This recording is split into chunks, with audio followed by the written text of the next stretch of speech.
Recently, Rob Schneider, the actor, comedian, all around funny guy, and PBD and his co host go through a battle on the show. It's all about Tucker Carlson and his views, and of course, the entire mainstream media landscape and liberal landscape loves to shut him down. But Tucker Carlson and the rest of the crew have their own ability to keep and stand on their own feet. PBD introducing this conversation with Rob Schneider and PBD's co-host here. Let's go ahead and check it out and see what they have to say about Tucker Carlson. You one counter argument, and then you can go. Can I give one? No. Can I give one, Rob Schneider? No, Adam. You can I give one? I'm going to jump in. I'm a guest. So let me speak. You are the guest. Go to Rob, and then I'll come to you. Go ahead. I love how Rob so innocently and shrewd as a snake just gets in there and says, hey, I'm the guest. Be polite and let me go first, okay? Because what they're going to go into is the whole tirade about Tucker Carlson being an anti-Semite and how Adam here from the PBD podcast has been on a rant about Tucker Carlson, about Candace Owens and their anti-Semitism, when over and over again they're speaking about a religious reality behind somebody's ethnicity with respect to Israel and the Jews. Now, you may not disagree with it, but they're not coming at it from every single Jewish person, ethnic Jew, is this kind of a person. No, they're not saying that. And they've said this over and over again. And of course, people like Adam, liberals like Adam here, don't understand that. They get so emotional. They've been so brainwashed with this, what everybody must believe about World War II, the Jews, and the Holocaust, and this emotional response to it. Now, I'm not challenging what happened in World War II. But what I am challenging is that everybody needs to feel the same way about it. And even if you have a different opinion about it today than you did just a couple of years ago, which I believe is completely fine. I don't think that's out of bounds. I think it's probably stupid on many levels, but I don't think that really has any true bearing on you as a individual human being. Okay, I know, because what you have is you've already made your conclusions, and you're not listening to any evidence, and that's ignorant. You haven't. No, that is absolutely shred ignorant. of evidence. No, other than you're friends with Tucker. I am friends with Tucker, but I'm also, that has nothing to do with it. I'm also a logical, rational person, and you are not being logical and rational. Rob, I want to hear your otherwise, thoughts. you wouldn't Go make ahead. a straw man argument, which you have. The thought is simply this, Adam. You have to look at the totality of what somebody's contribution as a journalist. And yes, I would have asked different questions. And PBD, you absolutely would have been able to ask more pertinent questions that I think would have been helpful in that conversation. And I was disappointed. But you have to look at the totality of Tucker Carlson, that he has made, I would say, the United States and the world a freer place because of his journalism. Is it... Now, Rob Schneider here is 100% correct.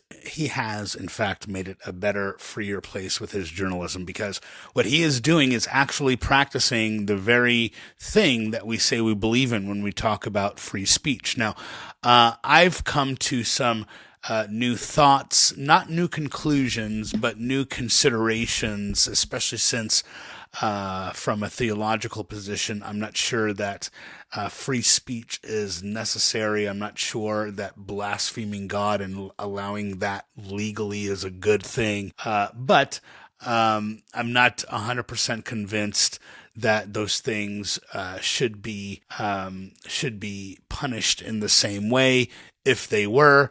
But this allows for the speech to be put forward on the table for these points of view to see what ends up happening culturally, right? Because we know that we can't ultimately change these things from laws, but rather from the consensus of a number of people who have an effect within the legal system in order to deliver a law that would be consistent and mostly agreed upon in common society.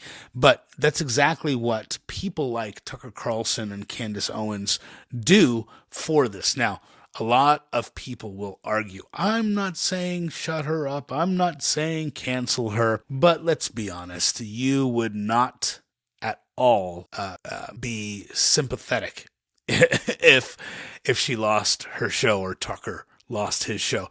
And Rob so acutely has been able to point that out with regard to free speech. Perfect? Is anybody's perfect? And I think like in that particular situation, it wasn't. And I would say corrupt in the sense of as if something was underneath of it that wasn't as good as it could be. Just like a corrupt, if you're making a building and then the beams aren't right. There's something wrong in that conversation. Well, whatever. The totality of Tucker Carlson is undeniably that he's made journalism a better place. Is it perfect? No. But is it proof that he's being used by the somebody on the team of the ignorant team of Khomeini's internet group? Is that proof of anything? Absolutely not. Give you a rebuttal. I will say that. So on to the next story.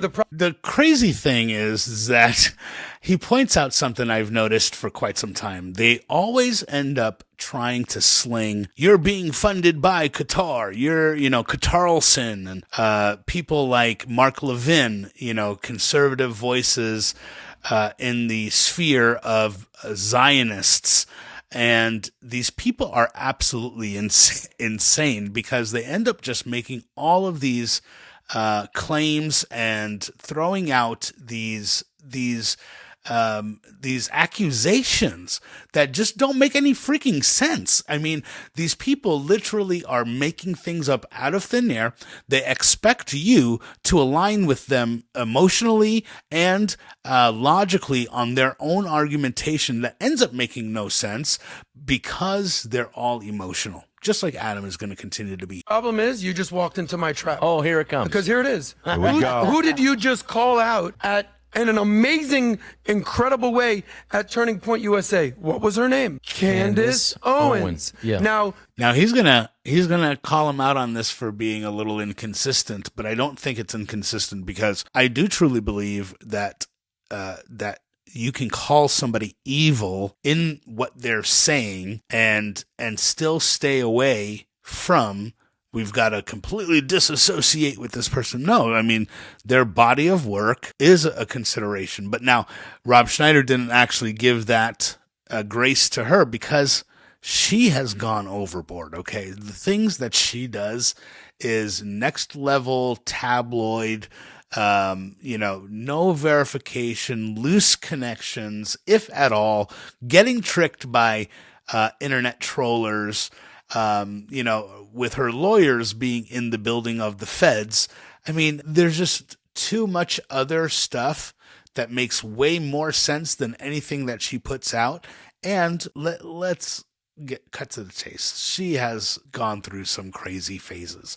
After all, she's a woman. The totality of her contribution to society has been incredible. I don't think so. However, the last year or two, she's been a destructive force. And that's exactly what Tucker Carlson has done. I'm not talking about give me the what he said during 9/11. I'm not saying what he said during COVID. I'm saying in the last year, Tucker Carlson, much like Candace, has taken a weird turn where you become anti-American, anti-truth, and anti-normal American thoughts. All right. So, now those are, if you're going to call out Candace, how do you not feel like calling out Tucker? Because they're doing the exact same thing.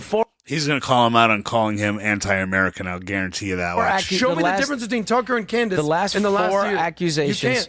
The last four accusations that you made in a row after making a decent argument about saying that it's shifted.